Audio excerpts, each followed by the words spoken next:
આ વિડીયોમાં આપણે હોટ એર બલૂન કેવી રીતે આકાશમાં ઉડે છે તેની સમજ મેળવવાના છે.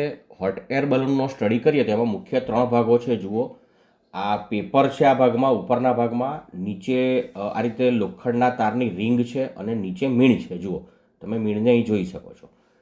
હવે લોખંડનો તાર અને મીણ જે છે એનું માસ વધારે છે અને ઉપરનો ભાગ છે એનું માસ ઓછું છે. એટલે આ હોટ એર બલૂનનું જે સેન્ટર ઓફ માસ છે એ નીચેની તરફ રહે છે. એટલે આ જે ખુલ્લો ભાગ છે એ હંમેશા નીચેની તરફ જ રહે છે, જેને બીજી રીતે કહીએ તો બેલેન્સ કરવા માટે અથવા તો ઉડવા માટે મદદરૂપ થાય છે.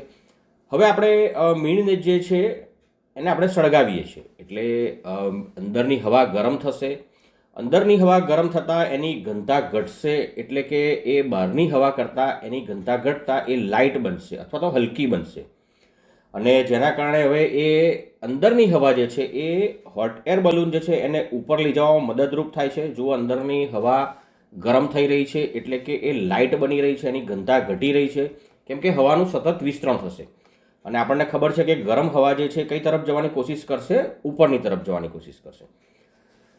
હવે અંદરની હવા ગરમ થઈ જશે. અહીં અંદરની હવા પૂરતી ગરમ થઈ નથી એટલે હોટ એર બલૂન પાછું આવ્યું છે. ચાલો, હવે અંદરની હવા બરાબર ગરમ થઈ ગઈ છે. હવે આ હોટ એર બલૂનને છોડવામાં આવશે તો એ સ્વાભાવિક છે કઈ તરફ જશે? ઉપર તરફ જશે. હાલ તો આ હોટ એર બલૂન પર અથવા તો ગુબ્બારા પર પ્રતિબંધ મુકાઈ ગયો છે મિત્રો, એટલે બજારમાં મળતા નથી. આ જૂની વિડીયો ક્લિપ છે.